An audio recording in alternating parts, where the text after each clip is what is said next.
이 시간 우리 다시 한번 우리 좌우로 인사 나눌 때 이번에 이렇게 인사합시다. 하나님이 복을 주십니다. 이렇게 한번 인사하겠습니다. 하나님이 우리 집사님에게, 권사님에게 복 주십니다. 이 시간도 우리 주님이 주시는 그 최고의 은혜와 복을 우리가 다 함께 누릴 수 있기를 축원합니다. 새해가 이제 시작된 지 이제 한 달이 다 되어가죠. 그리고 또 조금 있으면 한 2주 있으면 또 음력 설날이 또 다가옵니다.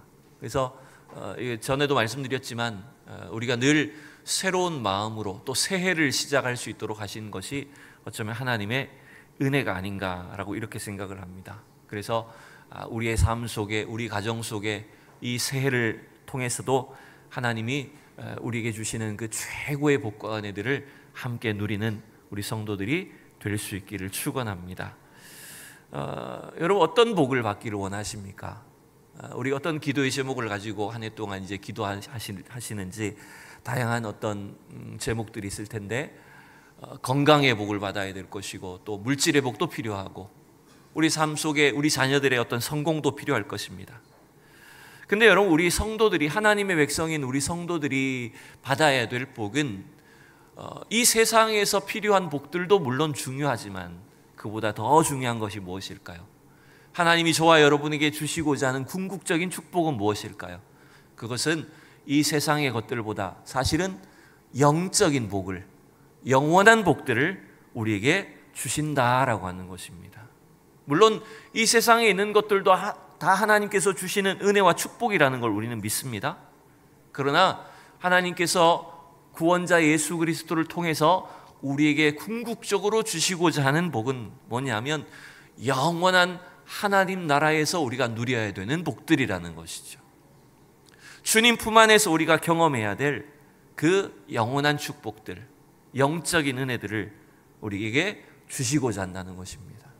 그래서 오늘도 이 복된 주일을 통해서 하나님께서 우리에게 주시고자 하는 복이 어떤 것인가라고 하는 것들을 다시 한번 깨닫고 또 그 복을 확신하고 오늘 다윗처럼 하나님 주신 약속의 말씀을 가지고 담대하게 믿음으로 나아가는 우리 모두가 되었으면 좋겠습니다.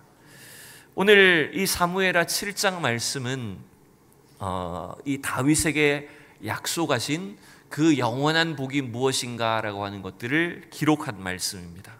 소위 신학적으로 이 사무엘하 7장을 여러분 다윗 언약이라고 이렇게 표현을 하게 됩니다. 그래서 다윗은 하나님께서 주신 복이 무엇인가를 발견하게 되었고 그 기쁨을, 그 감사를 마지막 28절과 29절을 통해서 이렇게 하나님께 고백하고 있는 걸 볼 수 있어요. 오늘 7장 28절, 29절 유명한 구절이 나오는데 우리 이 두 구절을 같이 읽어보겠습니다. 시작. 주 여호와여, 오직 주는 하나님이시며 주의 말씀들이 참되시나이다. 주께서 이 좋은 것을 주의 종에게 말씀하셨사오니 이제 청하건대 종의 집에 복을 주사 주 앞에 영원히 있게 하옵소서. 주 여호와께서 말씀하셨사오니 주의 종의 집이 영원히 복을 받게 하옵소서 하니라. 아멘. 여러분 따라해 봅시다. 주의 종의 집이 영원히 복을 받게 하옵소서. 네. 여러분 이 구절을 여러분 어디서 많이 보셨죠? 주로 우리 성도님들 가정에 가면 벽에 예쁜 액자로, 말씀 성구나 액자로 이 구절이 걸려있는 경우가 참 많습니다. 그래서 아마 여기 계신 우리 성도님들 중에도 가정에 이 말씀이 걸려있는 분들이 분명히 있으실 것 같아요. 하나님 우리의 집에, 우리 가족들에게, 우리의 가문에 다윗에게 주셨던 것처럼 영원히 복을 주십시오라고 하는 이런 그 기원으로 또 그 약속의 말씀을 우리가 걸어놓고 있는데, 과연 오늘 다윗에게 주신 이 축복이, 이 약속의 말씀이 진정한 의미가 무엇인가라고 하는 것들을 오늘 저는 성경을 통해서 함께 살펴보면 좋을 것 같아요. 오늘 이 오전 예배 시간에 짧은 설교 시간이지만 오늘 사무엘하 7장을 좀 전반적으로 살펴보고 그 다음에 이 다윗에게 주셨던 이 언약이 성경 전체를 통해서 어떤 약속인가라고 하는 것들을 함께 살펴보는 시간이 되었으면 좋겠습니다. 앞서 말씀드린 것처럼 이 사무엘하 7장은 신학적으로 다윗 언약이다라고 이렇게 부릅니다. 즉 하나님께서 다윗에게 주셨던 약속 언약이라는 말이에요. 하나님이 다윗을, 목동 다윗을 택하셔서 이스라엘의 왕이 되게 하시고 이스라엘 백성들을 다스리게 하신 것 자체로도 여러분 얼마나 큰 복입니까?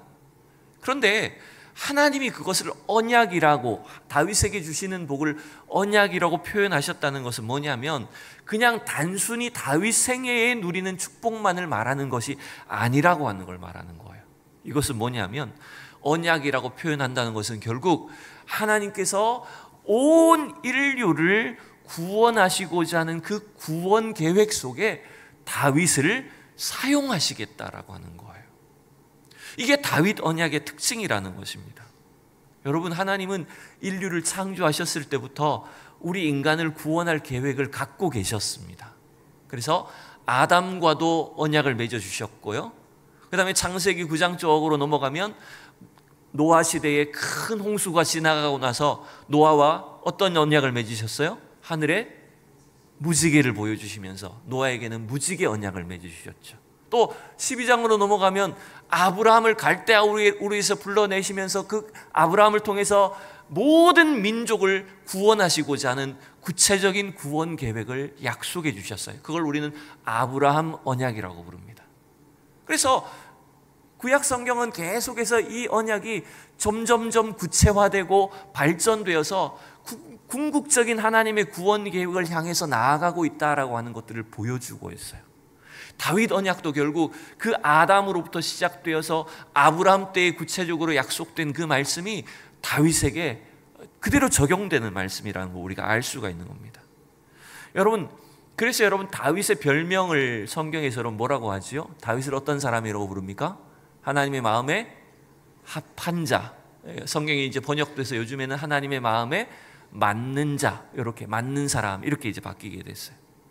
여러분, 왜 다윗이 하나님의 마음에 합한 자일까요? 왜 하나님이 다윗의 마음에 꼭 맞는 사람이었을까요? 뭐가 그렇게 하나님의 마음에 흡족하게 했을까요?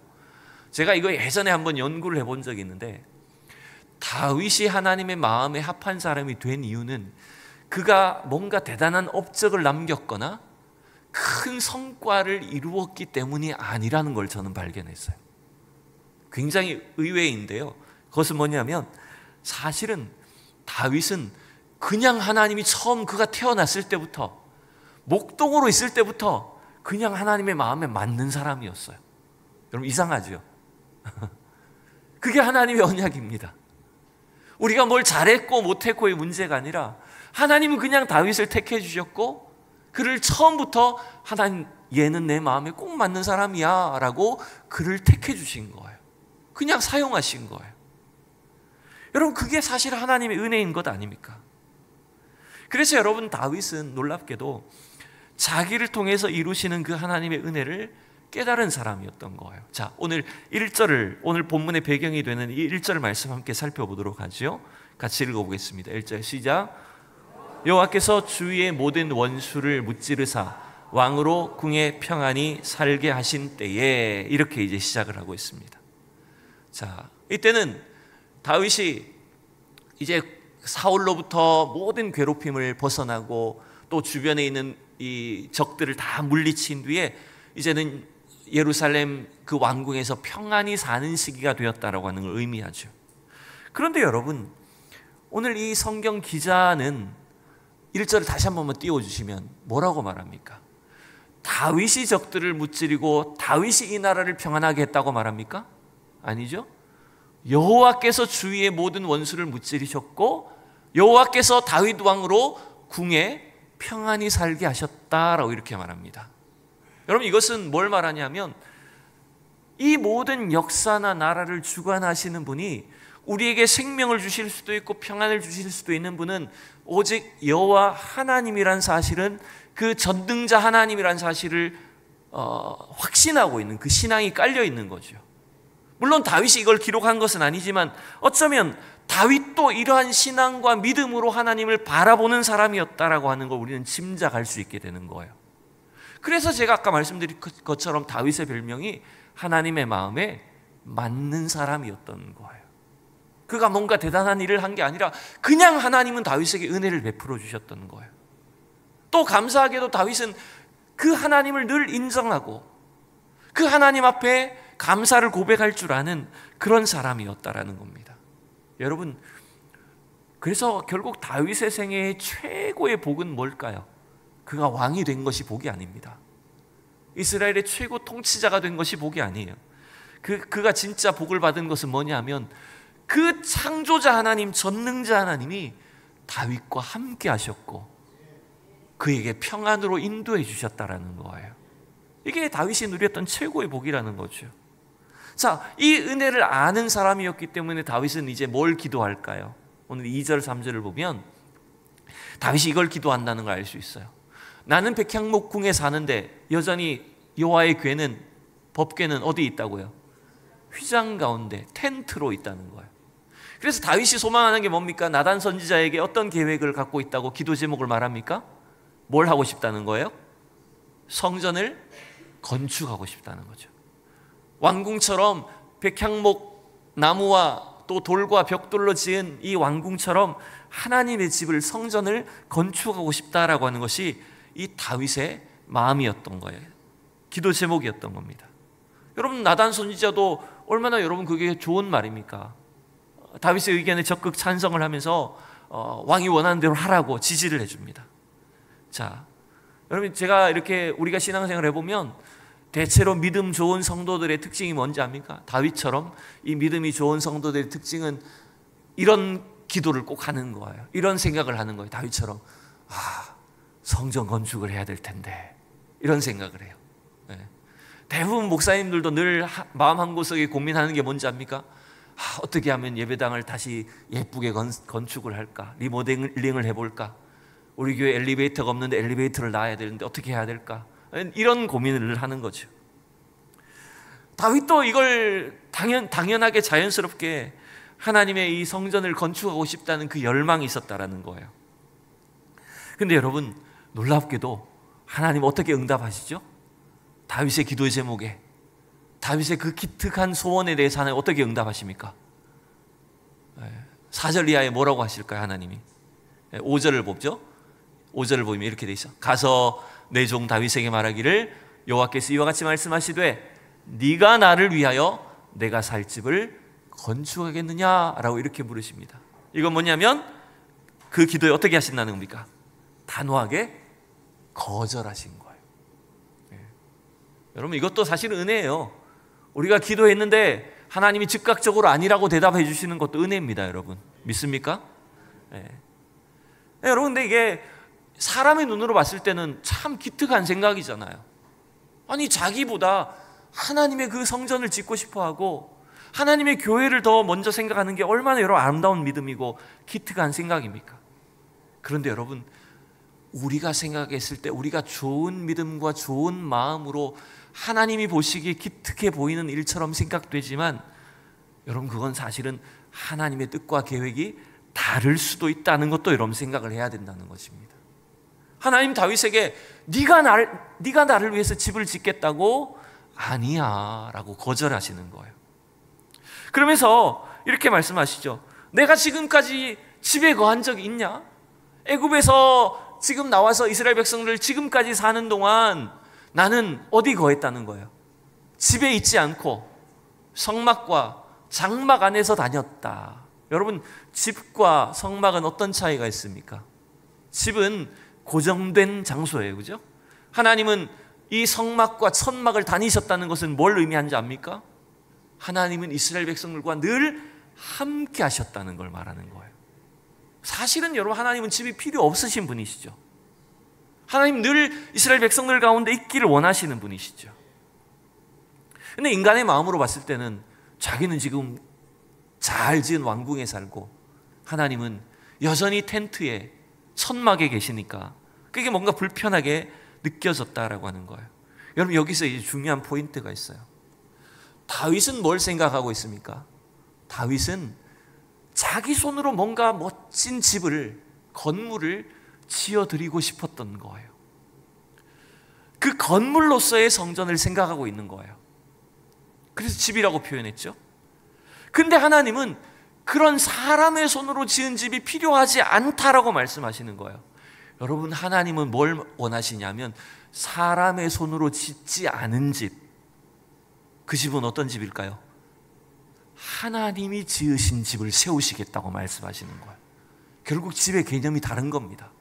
우리가 생각하는 집은 건물로서의 된 집을 생각하고 있는데, 하나님은 사람이 지은 건물로서 지은 집에 계시기를 원하는 것이 아니라 하나님 자신이 지은 집을 세우시겠다고, 그 집을 통해서 내가 너희와 함께 하겠다고 이 약속을 말씀하고 있는 거예요. 여러분, 이게 다윗 언약의 중요한 포인트라는 것입니다. 이제 이게 결국 우리는 짐작을 하시겠죠? 사람의 손으로 짓지 않은 집, 하나님이 지으신 집은 결국 뭡니까? 사람의 손으로 지은 그 예루살렘의 성전은 다 무너지게 하시지만 하나님은 3일 만에 집을 짓겠다고 하셨잖아요. 그 하나님이 지으신 집은 어떤 집입니까? 이 땅에 오신 예수 그리스도를 통해서 세우시는 성전인 거예요. 저와 여러분 안에 세워주신 그 믿음의 성전을 말하는 것입니다. 그 약속이 여러분 이 다윗에게 주어졌던 거예요.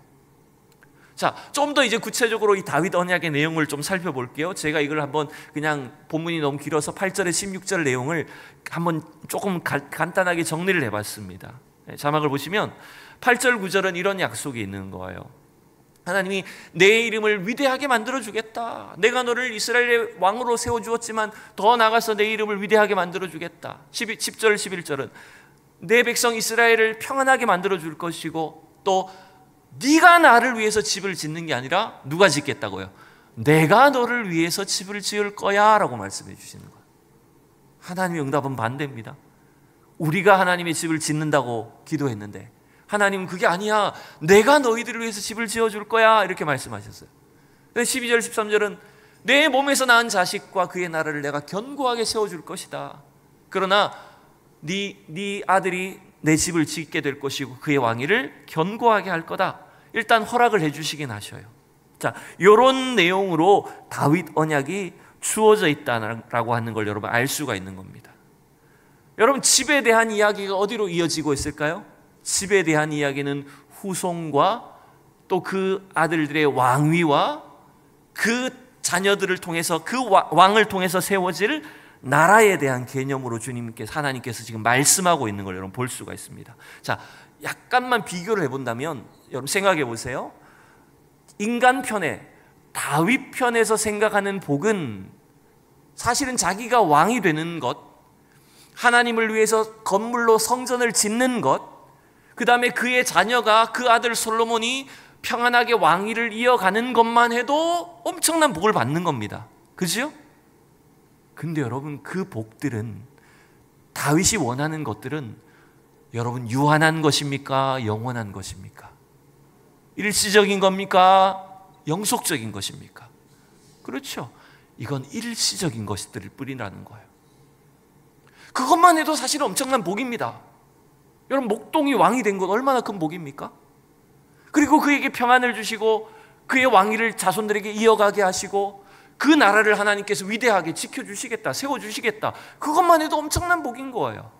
근데 하나님이 우리에게 주시고자 하는 복은 단순히 이 세상에 있는 유한한 그 복만을 주시겠다고 말씀하시는 게 아니에요. 하나님이 지어주시겠다는 집은 어떤 집이라고요? 아까 얘기했듯이 사람의 손으로 짓지 않은 집이라니까요. 영원한 집이라니까요. 하나님께서 세우시는 나라, 그 왕위는 어떤 왕이라고요? 그냥 한두 대 지나가면 끝나버리는, 정권이 바뀌어버리면 끝나버리는 그런 왕이나 그런 나라가 아니라 영원히 하나님께서 지켜주시고 다스리시는 그 나라를 세워주시겠다, 그 약속을 하시잖아요. 그러니 여러분, 이 다윗 언약 속에는 하나님이 다윗과 그의 가문과 그의 생애만을 위한 복이 아니라 하나님의 영원한 구원 계획 속에 다윗과 그의 온 삶을, 그의 후손들까지도 다 사용하시겠다라고 하는 엄청난 축복들이 들어가 있다라고 하는 거예요. 더 놀라운 것이 뭔지 압니까? 하나님은 이 약속을, 이 축복을 어떻게 하신다는 거냐면, 인간이 실수해도, 너와 내 후손이 만약에 범죄하고 실수해도 하나님은 반드시 이루겠다고 말씀하시는 거예요. 이게 진짜 놀라운 겁니다. 여러분 생각해 보세요. 우리가 사람과 사람 사이에 약속을 하고 계약을 합니다.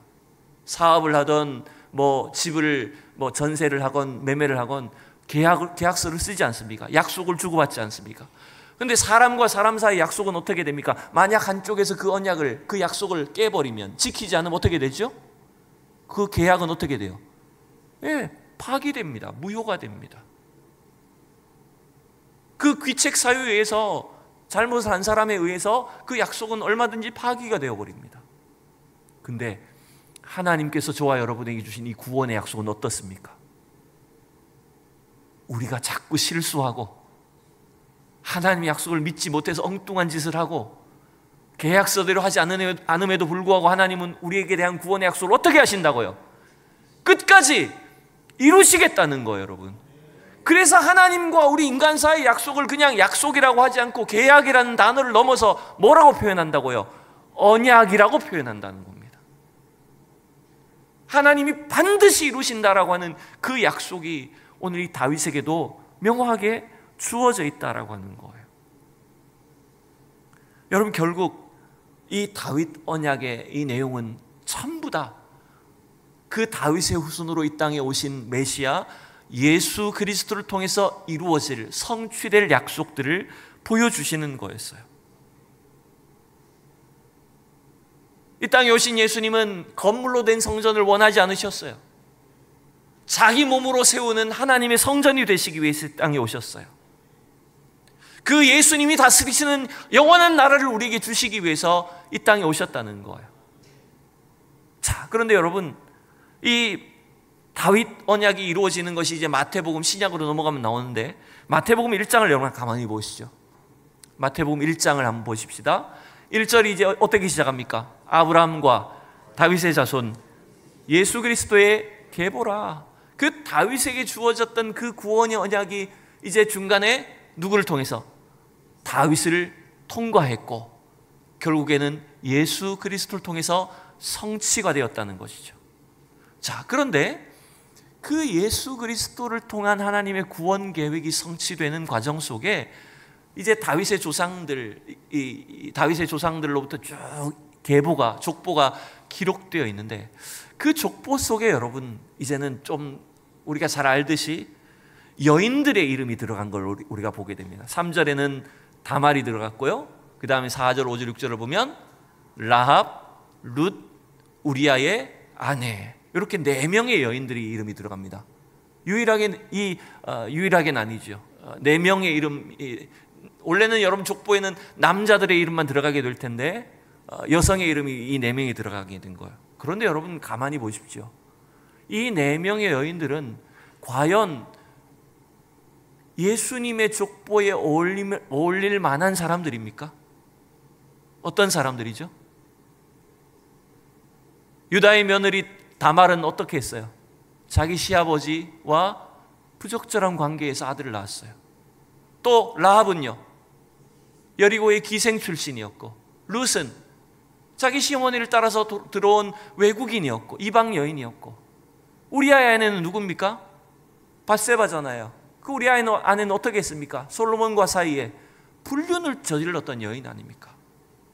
전부 다, 그러니까 여자를 비하하는 내용이 아니라 이 족보에 들어왔던 이 4명의 여인들이 전부 다 보면 다 이상한 거예요. 하나님의 언약에 뭔가 전혀 합당하지 않은 인물처럼 보이는 거예요. 근데 왜 하나님은 이 예수님의 족보 속에, 그 언약의 계보 속에 이 여인들을 집어넣어 주셨을까요?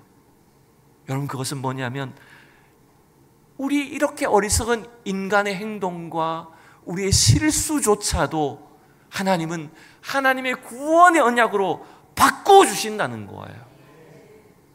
다윗도 어떠합니까? 이렇게 위대한 언약을 받았음에도 다윗은 11장으로 넘어가면 아까 얘기했듯이 우리의 아내 밧세바와 심각한 죄를 저지르지 않습니까?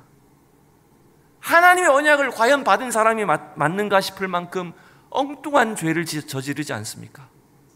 그러나 하나님이 약속하신 구원을 반드시 이루신다는 거예요.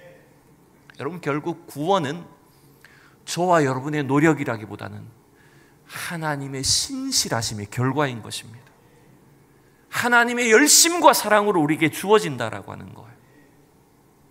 그래서 다윗은 오늘 이 사무엘의 7장을 통해서 자신에게 주셨던 하나님의 그 구원의 언약을 깨닫기 시작한 겁니다. 깜짝 놀란 거예요. 인간적으로 보면 얼마나 기분 나쁘겠어요. 기도했는데 하나님 거절하시니까. 얼마나 기특하고 좋은 마음으로 기도했는데, 근데 하나님 너무나 단호하게 거절하셨어요.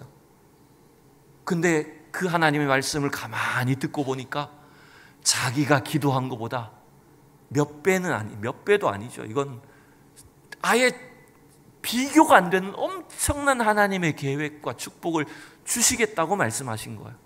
그래서 다윗이 어떻게 반응할까요? 여러분 18절을 보시겠습니다. 오늘 7장 18절 다 같이 읽어봅시다. 시작. 다윗 왕이 여호와 앞에 들어가 앉아서 이르되 주 여호와여, 나는 누구이오며 내 집은 무엇이기에 나를 여기까지 이르게 하셨나이까. 이게 다윗의 반응이었어요. 다윗이 어떻게 했다고요? 여호와 앞에 들어가 앉아서. 여러분 이게 중요한 겁니다. 다윗은 이제 하나님 앞에 더 친밀하게 다가간 거예요. 하나님과 이제 직접적으로 교제하는 그 신앙생활을 누리기 시작했다는 거예요. 성전을 건축하겠다는 그 계획이 퇴짜를 맞아서 사실은 기분이 나쁠 수도 있는데, 하나님께서 자신에게 주시는 약속하신 복은 더 놀랍고 위대한 것이라는 걸 깨달았다는 거예요. 그저 자신의 삶과 자기 자녀들에게만 해당되는 복이 아니라 하나님은 나를 통해서 온 인류를 구원할 계획을 갖고 계셨구나라고 하는 것들을 깨달아 버린 것입니다. 여러분, 그래서 다윗은요, 왕으로서 성공한 사람이 아닙니다. 다윗은 성도로 성공한 사람인 거예요. 저와 여러분들도 내가 목사라서 장로라서 위대한 사람이 되는 게 아니라 하나님 앞에 앉아있는 성도로서 성공할 수 있기를 축복합니다. 여러분, 그래서 놀랍게도 다윗은 이 하나님의 언약을 통해서 예수 그리스도를 미리 본 사람이에요. 이상한 말입니다. 이건 다윗은 하나님의 언약 안에 자기의 후손으로 장차 올 메시아를, 예수를 미리 목격한 사람이 되어버립니다. 이 놀라운 은혜를 우리가 오늘 이 시대에, 우리는 이미 이 땅에 예수님이 오셨지만, 2000년 전에 예수님이 오셨지만 그 예수 그리스도를 바라볼 수 있는 믿음과 소망이 있기를 축복합니다. 자, 다윗이 어떻게 그걸 예수님을 봤을까요? 한 군데만 마지막으로 성경을 봅시다. 시편 110편 1절과 5절만 너무 길었어요. 줄였어요. 자, 두 구절입니다. 우리 같이 읽어봅시다. 시작. 여호와께서 내 주에게 말씀하시기를 내가 내 원수들로 내 발판이 되게 하기까지 너는 내 오른쪽에 앉아있으라 하셨도다. 주의 오른쪽에 계신 주께서 그의 노하시는 날에 왕들을 쳐서 깨뜨리실 것이라. 여러분, 이 시편 110편은 다윗의 시입니다. 그런데 다윗이 지금 뭘 보고 있어요? 여호와 하나님이 내 주께 이렇게 말씀하셨다. 그 다음에 주의 오른쪽에 계신 주께서 노하시는 날에, 지금 다윗의 시편에서, 다윗의 기도에서 보니까 주님이 몇 분이에요? 주님이 몇 분이 돼버려요. 그러면 두 분이 됩니다. 여호와 하나님이 있는데 다윗에겐 또 다른 주님이 있는 거예요. 여러분, 이게 뭘 말합니까? 다윗은 여호와 하나님께서 장차 이 땅에 보내실 구원자, 그 예수 그리스도와 함께 있는 것을 본 사람입니다. 그것을 자신에게 주셨던 그 언약 속에 자기 후손으로 이 땅에 보내실 그 예수 그리스도 메시아를 미리 보고 예수님을 믿었던 사람이라고 할 수가 있는 거예요. 여러분, 여기에 다윗의 인생의 소망이 있는 겁니다. 앞서 말씀드렸죠. 다윗은 왕으로서는 어쩌면 실패한 인생을 살았습니다. 그러나 그는 성도로 끝까지 하나님 앞에 성공할 수 있었어요. 그 비결이 뭔지 압니까? 바로 하나님의 언약을 붙잡았기 때문입니다. 하나님께서 이루실 그 구원의 약속을 믿었기 때문이라는 거예요. 그래서 예수 그리스도 안에서 그에게 일어나는 수많은 고난과 환난이 있었지만 끝까지 그 약속을 붙잡을 수 있었고 주님께 믿음을 지키는 성도로 남았다라고 하는 걸 우리가 기억해야 된다는 겁니다. 여러분, 오늘 이 사무엘하 7장의 말씀이 사실은 어려운 성경인데, 다윗이 보았던 그 하나님의 약속, 그 비전에 저와 여러분의 눈과 마음이 열려질 수 있기를 축원합니다. 그래야 우리는 이 세상에 있는 것들에 매이지 않을 수가 있는 거예요. 우리가 여러분 이 세상에 있는 것들, 이 세상에 존재하는 것들에 자꾸 우리의 눈과 마음이 빼앗기면 자꾸 사소한 일이 어떻게 될까요? 자꾸 우리가 넘어집니다. 실망합니다. 그러나 오늘 우리가 주목해야 될 것은 다윗에게 주셨던 그 언약대로 이 땅에 예수 그리스도가 오셨고, 그 예수 그리스도께서 저와 여러분 안에 믿음의 성전을 지어주셔서 우리를 다스리고 계신다는 걸 믿으셔야 됩니다. 또한 우리를 저 영원한 하나님 나라, 주님께서 약속하신 그 나라로 반드시 이끄신다는 사실을 믿으셔야 된다는 거예요. 그럴 때 오늘도 다윗에게 주셨던 것처럼 그 하나님의 신실하심과 또 선하심이 계속되게 될 것이고, 저와 여러분의 생에 그 하나님의 구원을 마음껏 찬양하고 기뻐하며 주님을 섬기는 귀하고 복된 삶이 될 수 있을 줄로 믿습니다.